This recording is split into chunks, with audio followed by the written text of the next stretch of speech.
Puis, ayant appelé la foule avec ses disciples, il leur dit, « Si quelqu'un veut dire après moi qu'il renonce à lui-même, qu'il se charge de sa croix, et qu'il me suive. Car celui qui voudra sauver sa vie la perdra, mais celui qui perdra sa vie à cause de moi et de la bonne nouvelle la sauvera. » Marc 8, 34 et 35.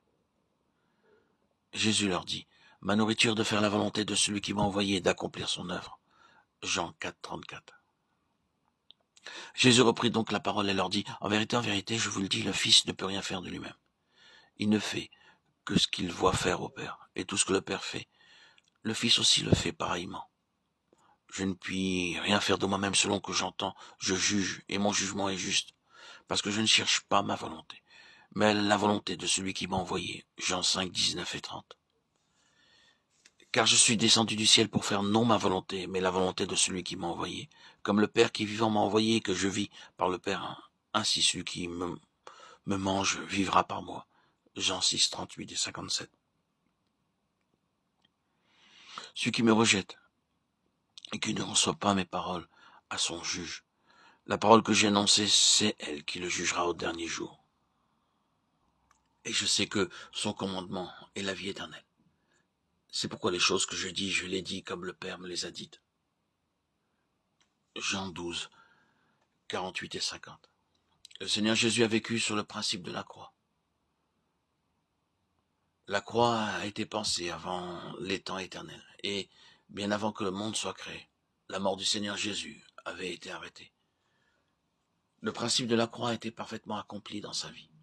L'évangile de Marc rappelle les paroles qu'il a prononcées. Renoncer à soi-même, c'est-à-dire renoncer à vivre pour soi et par soi-même. Se charger de sa croix et le suivre. Nous devons bien saisir le principe de la croix, qui, dans la vie du Seigneur Jésus, fut le fait qu'il livra son âme à la croix.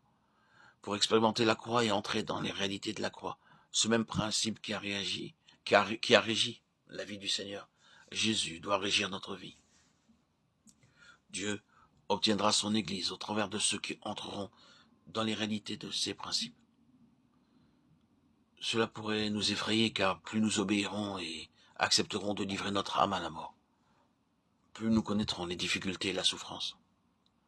Ce ne sera pas le choix du plus grand nombre. Et lorsque nous entendons le message de la croix, beaucoup reculent et pensent que le prix à payer est trop élevé.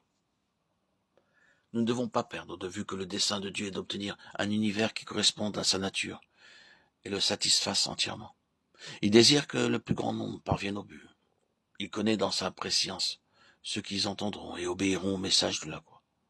Dieu sait quelle sera notre attitude et notre réponse. Et si nous le suivrons pour entrer de manière progressive et continue dans l'expérience de la croix. C'est le pourquoi de l'élection, qui n'est pas un choix arbitraire de la part de Dieu. Nous pouvons nous arrêter, mais si dans notre vie naturelle nous arrêtons notre croissance et la connaissance du Seigneur s'arrêteront également. Seule la mesure de la croix que nous vivrons nous introduira dans la connaissance du Seigneur. Nous entrerons au ciel avec des mesures différentes de la connaissance de Christ, selon que nous aurons expérimenté la mort en nous-mêmes, enivrant notre âme à la croix.